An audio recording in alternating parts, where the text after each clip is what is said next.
Lots and lots of emails here, actually. I would not be lying if I said more than for anyone else. Oh, good. More than for Paul McCartney. No, he's not been on here. Oh. That's a different programme. I bet he would have got more than you. Yeah, the Pope will get more when he comes on. But we've got plenty, so we'll get to some of those later on. But I will say, good news for you, Stephen Thomas, with what you've requested, so stay tuned for that. How are you? I'm very well, thanks. Very good. Good. So we're very excited tonight, not only because you're here, but also we're christening a new microwave oven tonight on the programme. And in fact, if you log onto our website, you can see with photographs by foremost photographer New Lizzie. It's a kind of photo story of the christening of the new microwave. So I think it's suitable that we got you here to mark such an auspicious occasion. That's really wonderful. Thanks so much for inviting me on this wonderful. I couldn't have dreamed up a better opportunity myself. Right. Yes. Well, there you go. I'm glad we're all in accord. As I said, I've just come back from Cambridge, and there's a great emphasis on songs and songwriting there. And I'm always struck by how special it is to see one person with a guitar singing and their songs hold an audience in rapt attention, which kind of takes us to your album, really, which is very much that, you and your guitar and your songs. Yep, and the dog. And the dog. But you can't hear the dog. Yeah, it's an intimate little record, you know. It's like eavesdropping, in a way. Well, that's good. That was very much the intention, you know. I was visualising that as I was making the record, that I was singing to like one other person as opposed to, you know, Arsenal Stadium or something. Yeah. And is it right that it's, of all your illustrious back catalogue, that this is the only solo acoustic record of your own songs? This is true. This is an oversight, which I'm trying to remedy rapidly as possible. Yeah. And recorded at home, pretty much? Yeah, I did it in my garage, on my laptop. It's amazing what you can do these days, isn't it? Yeah. And home is in LA, isn't it? Yeah, I live mostly in Los Angeles, yeah. Right. What's it like living there? I think people are kind of constantly surprised that someone who's seen, kind of part of this great English and folk tradition and everything, has made a home in LA. I mean, what took you there? Well, I took a very colonial attitude to America. I just, it's a very bland place, so you can be English there, you know. Right. It's very easy. Which bit do you live in? I live just outside of Los Angeles. So I've never been. Is it right that there's no kind of actual centre? No, it's a very uncentered town. It's a weird place. I mean, it's totally weird, but I like it because it's kind of slightly sleazy. I find that quite fascinating. Yeah. And the Keystone Cops used to film on my street, so I find that. Oh, right. I find that kind of history very interesting. Okay, so so what? Without revealing your address, I'm just intrigued to sort of get a picture of you. 4963 Acacia. No, never mind. What do you live in? A shack? A big, luxurious 1930s Art Deco mansion with kidney-shaped swimming pool? I live in a really small house. It's like a 2-bedroom house. It's absolutely tiny. It's a little sort of pink cottage. It's quite cute, really. Right. I rather like it. And, it's very humble, as you'd expect from me, of course. Well, obviously. As soon as we saw your fleet of limousines and entourage outside, we said, here comes Humble Richard again. That's it. Mr. Humble, they call me. That's it. Yep. Right, and so, did you collect these songs over a period of time? Were you building up, or did you have an intense period of writing for this album? No, it was just a little pile I collected over a couple of years, you know. Yeah. So, maybe 2-3 years. I just sort of earmarked these for this project. Right. Were you writing on the road when you were sort of alone in hotel rooms? There's a song on its solitary life and things, and the record was recorded on your own. What kind of? I mean, what were the themes that were emerging? Were you a bit miserable and lonely while you were touring? The touring can be lonely, but I don't often have time to really write, that intensity on the right bit because I'm busy, but because I'm a singer and a songwriter, when you're doing the singer bit, a lot of your brain's occupied remembering existing lyrics and delivering the catalogue. Which is why you've got some scribbled on pieces of paper at your feet, right? Stum. Yeah.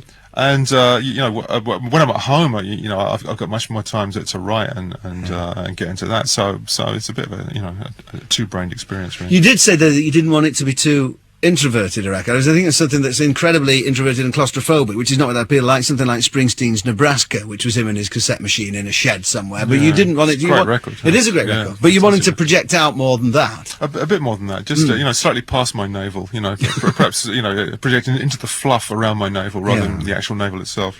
And what about the title, Front Parlour Ballads? Was this kind of born out of singing in the front parlour. What was the front parlour reference? Because the front parlour at my grandma's house on a Sunday, I think was only used on a Sunday. It was the best room. They only had 2 rooms downstairs, and one was only used for half a day a week. Yeah, well, you got for a back parlour, front parlour. But a front parlour was where the guests came and sort of, you know, and sat, you know, while you're getting dressed or something. Right. You know? And the back parlour was for the family. That was the sort of traditional way of doing it. Yeah. And now everyone has knocked them through into a living room, which makes far more sense, really. Yeah. But it was just the idea of it. You know, it's a place where you might have friends around and play music. You know, or you might do it down the pub or something. Yeah. Okay. Yeah. Great. Well, look, it's lovely to see you, and we're very glad you're here. Let's have a tune from the new record, which comes out on Monday, I think.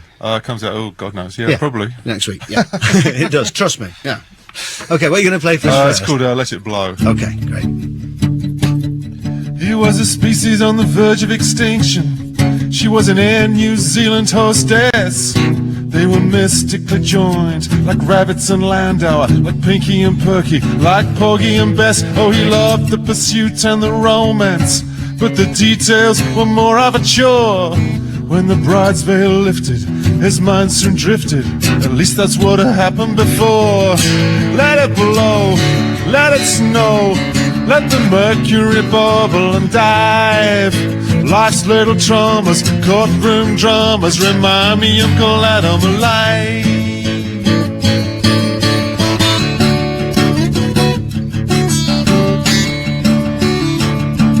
Oh, she loved the clinking of glasses when the toast was to nobles and princes. In the conjugal nest, she was seen at her best with a keen eye for curtains and chintzes.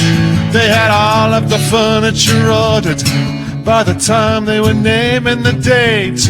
And her mother came speeding from distant Dunedin to help with the flowers and cake. Let it blow, let it snow, let the mercury bubble and dive. Life's little traumas, courtroom dramas remind me I'm glad I'm alive.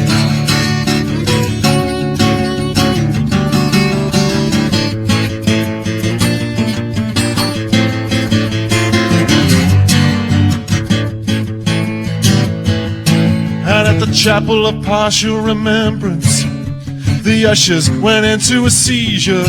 Mr. Bacchus, they said, should we stand on our heads? Would sackcloth and ashes displease you? And they honeymooned down in Ibiza, where the sun and the nightlife were hot. As she lay on the sand, he said, isn't it grand? I bring all of my wives to this spot.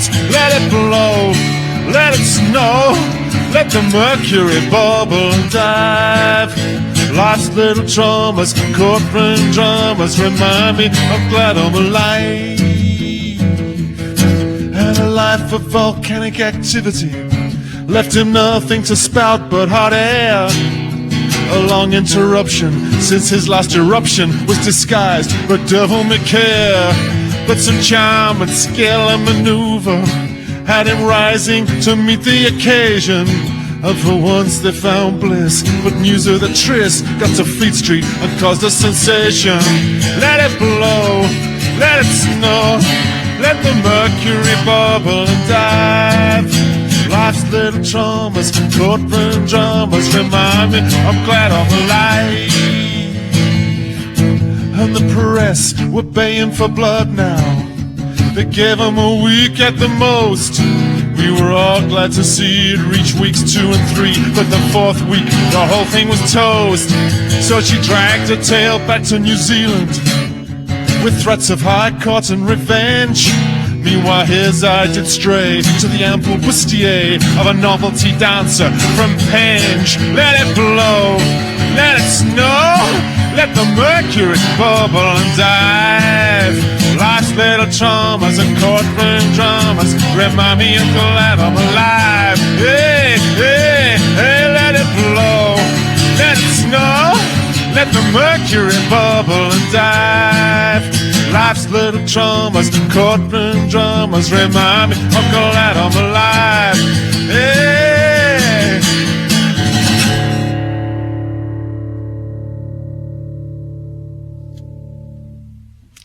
Terrific. I was thinking when we were playing the Smiths before and playing Ask, but I'd forgotten what a great line that was. Writing makes you first to a buck-toothed girl in Luxembourg. This is a good line. But meanwhile, his eye did stray to the ample bustier of a novelty dancer from Penge. There's a fine couplet as well, isn't there? It's time to put Penge on the map.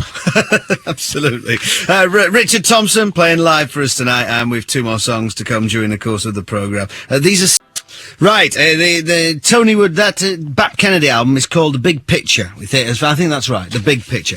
Richard Thompson is with us tonight. As I say, lots of messages coming in. Richard is also sort of, there's some dates which I must give you later on, and you're also on your way to Cropperty, gathering the Fairport clans. Yes, that very fine festivals. We'll talk about that a bit later on. There's a couple of things here. Now, this is from Kevin Aberdeen. Says, I'm looking forward to hearing Richard tonight. Also, Richard is a regular visitor to Aberdeen, and for that we are grateful. I remember him being presented with a Jimmy Shan 78 RPM record by a fan of this gig at the Aberdeen Music Hall. Well, I get a lot of those. I did this song about Jimmy Shan, and for about 19 years after that, I get given Jimmy Shan 78s and albums, which is a mixed blessing. It's nice when we give Gazzy Jeff has sent me a record. I think it's amazing that people, like, all I do is sit here and play records and talk to people. And people, what a life, yeah. I know. And but not only that, and Gazzy Jeff, who presumably pays his license fee and listens, he's also sending me records. He said, I know you're a Hank Williams fan. And he sent me, he's got this Hank Williams album, and it's a proper Hank Williams album with a great cover of him, because he was 29 when he died, looking about 60. Yeah. But it says, Dear Mark, I know you're a Hank fan. I got this from Llandudno Post Office for 99 pence. Crikey. See? So that's all right. Williams, is it? Williams? So that's good. Yeah, but no, you said you did a Jimmy Shan song, and oh yeah, here we go. Bob in Chester said, can you ask Richard if he's going to bring his 1,000 Years of Popular Music show to the provinces sometime? Because I mean, this was an exercise in the history of popular music. in complete insanity. But we did a show at Sadler's Wells, and that was great fun, and we've toured it in other parts of the world. We're hoping next year, I think, to bring it to the UK for a run. I mean, for the uninitiated, the breadth of the repertoire is quite daunting, isn't it? Yeah, it's called 1,000 Years of Popular Music, and we start in 1000 AD, and we work up to 2000, and we start with St Godric and end up with Britney Spears. It's pretty serious. Right. Stuff, Okay. You might have to modify from Britney Spears now. Well, we have. Yeah. We're already on to Bowling for Soup. Oh, Bowling for Soup. Yeah. With that, I think the world's heaviest guitarist officially. That big guy, I can't remember. Yeah. Big, huge bloke on guitar. This is Paul in Camberwell. Said Richard Thompson's album covers. Has he ever regretted appearing on Henry the Human Fly in a black leotard? Well, the other choice was naked, so I'll go for the leotard. Hey, nothing wrong with leotards. Those tights felt pretty good, actually. Right. And I didn't want to take them off. What does that mean? But also wearing an insect fly mask whilst being inexplicably stood next to an alabaster Labrador. Yeah, okay, yeah. It's a fair cop. I'll come quietly, no need for the cuffs. All right, Paul and Campbell, you're there on that one. Let's have a look. I think these are mainly just good wishes and people glad to hear. This is from Sam, and also Maggie in Sheffield, and also Nick Wells in Baker. He said that we particularly enjoy Richard's version of The Who's Substitute. Are you a Townsend admirer? Yeah, well, yeah, I used to go and see The Who every Tuesday when I was at school. Right. Don't know how old that makes Pete, but yeah, they were the greatest club band at that time. They were just fantastic, and I've always loved The Who, and I think I think at that time, before they became sort of stadium band, they were writing great, fantastic sort of 3-minute pop songs. Yeah, absolutely. He was Townsend was on. I saw a bit of that Live 8 thing just on the telly, and when It Won't Get Filled Again, he was fantastic form on the guitar. Actually, Townsend. Yeah, he's great. Well, he's a real innovator. Playing like a demon. Great player. John Howling from Wallsend said he saw you at Brampton Festival last weekend and just said it was great. It was a great festival. Fantastic. I had a great time. Okay. Now then, what other guitarists did you admire? You talked about Townsend. Who were the first people who wanted you pick up a guitar? Well, there was the rock and roll guitar players, right. and my father was a bit of a guitar player, so he had like great sort of Django Reinhardt records and Les Paul records. So that's the first stuff I heard. Yeah. Okay. And people will want to know what guitar you're playing tonight, because and that looks like a well-travelled It's had the shit being out of it. It's not as old as it looks. It looks like it was built about 1780, but it's actually probably about 15 years old. This is a Loudon, which is a Northern Ireland company, and George Loudon's a great guy and a real innovative guitar builder. Yeah, no, it does. It looks beautifully battered and everything. Now, Andy in Dulverton saying, any chance Richard Thompson will do Solitary Life tonight? And there's every chance, isn't there, a bit later on? Yeah, sure. We're going to get to that. Well, for the right fee. Yes. And Stephen Thomas said, wonderfully have Richard on tonight. Any chance of persuading him to play 1952 Vincent Black Lightning for the sheer pleasure of hearing that guitar solo? I saw Richard in concert at the Reading Crucible, and the solo was the highlight of a memorable evening. We'd already decided you were going to do that. Well, that's extra, though. That's extra? Yeah, with solos extra. Yeah, oh, I see. Right, okay. So that's what we're going to have. Tell us a bit about the song for those who don't know it. Which one, Vincent? Yeah. Oh, are you going to do that now? Or do you want to do Solitary Life? retune for that. Let me do Solitary Life. Oh, sure. Okay, because fine. I don't have to retune quite No, so that's drastically. absolutely fine. All right. Well, we'll have Solitary Life from the new record, which is pretty self-explanatory, I think, isn't it? I hope so. Yeah. Otherwise, I'm wasting my time here. I know there's a mention of titbits in there. Can you still get titbits? I don't think so. No. I really don't think so. Wait, I'm just showing my age here, my sort of cultural cut-off point. But 1953. I remember titbits. It was going when I was a lad, when I was a teenager. Yeah.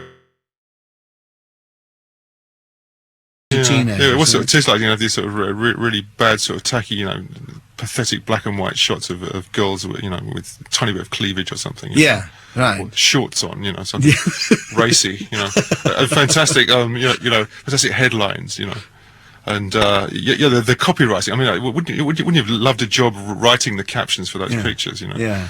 It was the kind of loaded magazine of its day, wasn't it, really? Like, in as much as it wasn't, it was a kind of, dressed up as a lifestyle mag, and all you wanted was the shots of the women with cleavage and shorts on. But, totally, yeah. But it was for those who were too timid to actually buy what you really wanted. Yeah, the racy stuff, Yeah. There was like things like, yes, here's Sheila, she's tied up in knots. Yes, from Nottinghamshire, here comes, that was about the level of it, and it was always in the barbers, when you were kids.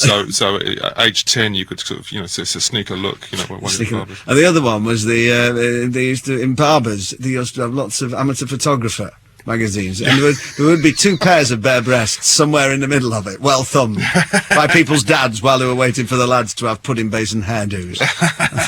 Anyway, titbits it is, isn't it? Right, okay. Richard Thompson. Okay. Sometimes I long for the solitary life. Parents long gone, no kids, no wife. Sister somewhere in Australia, never did keep in touch. Sex no more than a how'd you do, with a copy of Tidbits in the loo. Socially a bit of a failure, nice not to have to try too much. Oh, a solitary life, a life of small horizons, dull as the pewter skies of a northwest 11. A solitary life, a life of small horizons, dull as the gunmetal skies of a northwest 11. And a serious hobby in a garden shed, a model trains of soldiers in lead. Join the suburban boffins of Britain, experts on trivial things. On holidays in the Yorkshire Dales, on cycling tours in the north of Wales, unenvious of those fleet-bitten on continental flings. A solitary life, a life of small horizons, dull as the pewter skies of a northwest 11. And excitement comes by subtle means, the satisfaction of routines, small revenges at the office, smug little victories. You work on your pallor, complexion like paste, like the great defeat on an inmate's face. A life spent adding losses and profits, resigning by degrees. Oh, a solitary life, A life of small horizons, dull as the pewter skies of a northwest 11. Come to the end, sad and alone, a steady, reliable tumor you've grown from selfish years, while all your peers have stressfully jogged to health. And in life you always were quite numb, and fuck you now, you soon succumb. And drop same bots on the new bypass, death overcomes by stealth. A solitary life, a life of small horizons, dull as the pewter skies of a northwest 11. A solitary life, a life of small horizons, dull as the gunmetal skies of a northwest 11.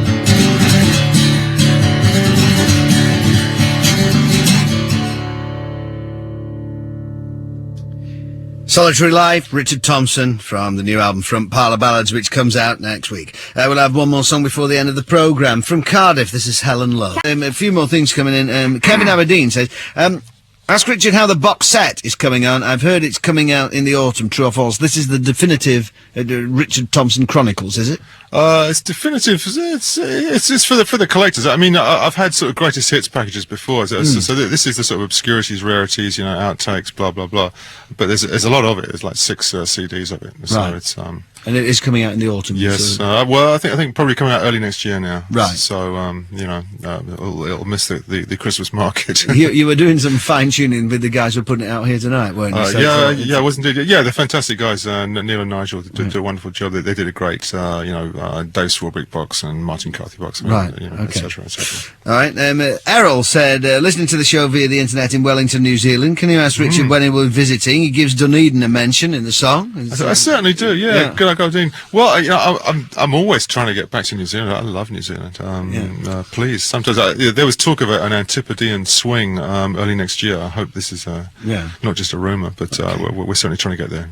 Susie Briggs said, interesting. He said, can you ask Richard, after the influences he talked about, the rock and roll players and that, why he became a folk singer and not a rock and roll star? Well, I always played acoustic guitar as well as electric guitar, and from a fairly early age, I was going to folk clubs, at least, the ones that were more sort of cafes than Why was that? pubs, Because that was the music that was most accessible to where you were growing up, sort of thing. Well, we were interested in everything. Me and my friends at school, we go to bungees and cousins, and as well as going to see the aforementioned Who or something. Yeah. So growing up in London, there was a really varied diet of music you could listen to.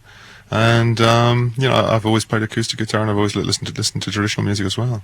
I mean, was that where the idea you had at the beginning of Fairport to kind of bring these influences together? Absolutely, yeah. We felt we wanted to play something that was more indigenous. That was more our own musical roots. Yeah. So we kind of took rock and roll and we took traditional music and stuck it together. Right. I mean, did you have a clear vision of, or was it sort of an accident of the influences sort of colliding? No, it was a really clear sort of intellectual idea, to do this, and and then to make ourselves comfortable within that, So it was a concept first. Yeah. Which takes us neatly into Croppedy, of course, which you're on your way back to. As you say, the gathering of the Fairport clans. A unique event. I was trying to think, is there any other festival that's kind of built around the identity, extended family, friends, influences of one group like Croppedy is? I can't quite think so. of one. I think Fairport's a unique band in that sense, in that it really is a family, and just about everybody who's played in the band has kept in touch. We're always kind of a friendly band. We weren't those bands that don't talk to each other. So are you playing solo there this year then? Is it just be myself and Danny Thompson on bass. The dynamic duo, the Thompson twins, if you must. Yeah, okay. So, will you do a set list? I mean, do you kind of, or do you, when it's small and it's just you and Danny, do you kind of work it out and see how the crowd's feeling and pick songs? And I always write a set as a security blanket, but we don't usually do it. Right. We'll do the first 2 and then it'll start to veer off somewhere else. As the spirit moves us. Well, the audience changes the set. Yeah. Somehow, you get a different feeling from every audience, and so everyone contributes really to to the evening. And it builds up at Cropperdy to the Fairport performance, Yes, sort indeed, of with yes. the guests and everybody who's there and the members of the extended family. I'm intrigued by that. Is there a pecking order there? Who does the set list for that? Do you get told what you're doing, or do you all go on and say, I want to do this, or draw them out of a hat? How does that work? Oh, there's a long consultation process. Well, Fairport does like a 4-hour set, which is insane. The drummers lose about 6 stone in the course of the evening. But we kind of consult. If I'm brought in as a guest in Fairport's show, then we'll talk about the things that we'd like to do. And it'll be some stuff that we from the old days, and it'll perhaps be some new stuff as well. Yeah. So we have plans. In fact, I'm rehearsing tomorrow with the band. Right. And I'll be putting my foot down. Right, okay. Yes, we'll send them our regards, because we've had an email from Dave Pegg as well. That's right. Glad to see you've got Richard on and everything, and give us a plug just to top up the walk up to the festival. No ticket sales are going very. So anyway, for the record, Cropperdy Festival is it's the weekend after next, isn't it? It's Thursday, Friday, Saturday, isn't it? And then you've got some dates of your own as well.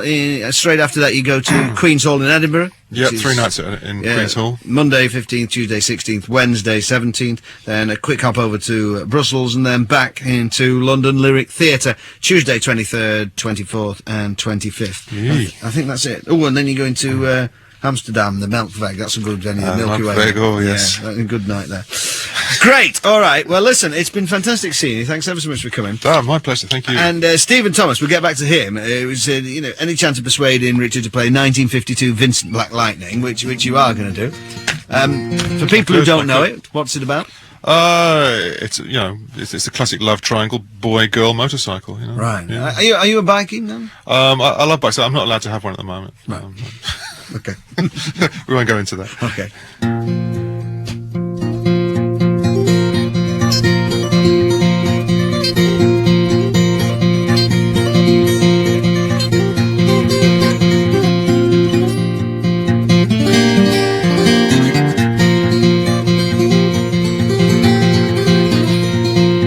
Says Red Molly to James, that's a fine motorbike. No girl could feel special on any such like. Says James to Red Molly, my hat's off to you.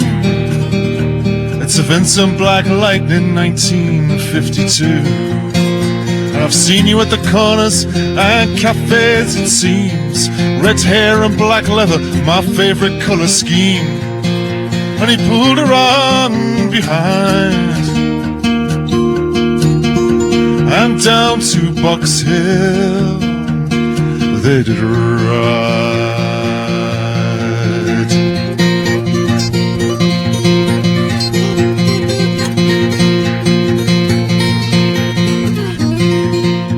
Says James to Red Molly, there's a ring for your right hand, but I tell you in earnest, I'm a dangerous man. For I fought with the law since I was 17. I robbed many a man to get my Vincent machine. And now I'm 21 years, I might make 22. And I don't mind dying, but for the love of you. And if fate should break my stride, then I'll give you my Vincent to ride.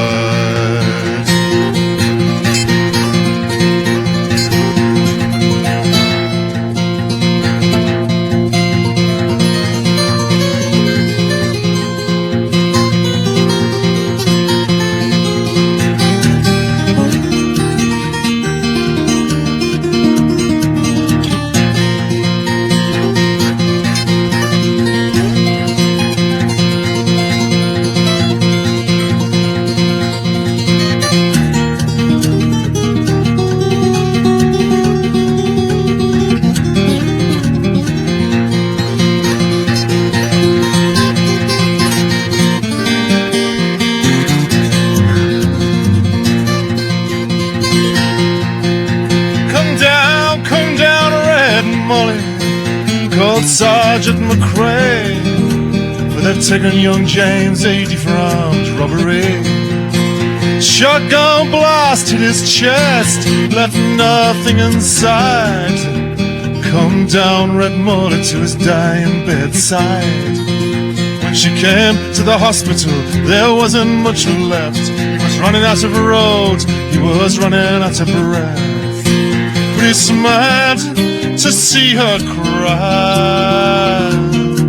He said, I'll give you my Vincent to ride.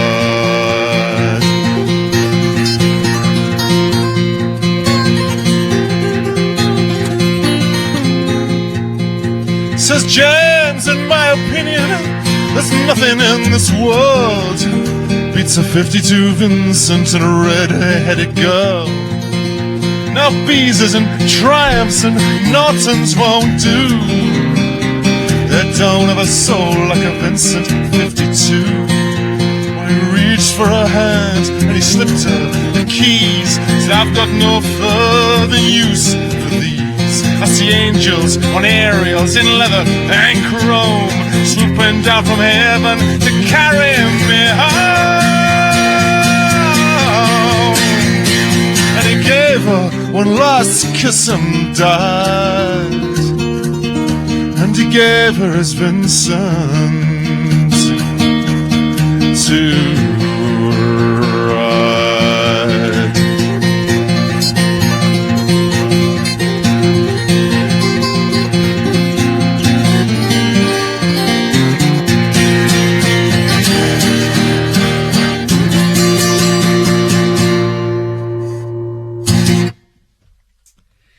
Extraordinary. Richard Thompson performing live on the programme. Have fun at Cropperty. We'll see you again sometime. Well, thanks so much. Thank you, Mark. Thanks so much. How do you follow that, really? I mean, you know, take someone special. This is Aretha Franklin.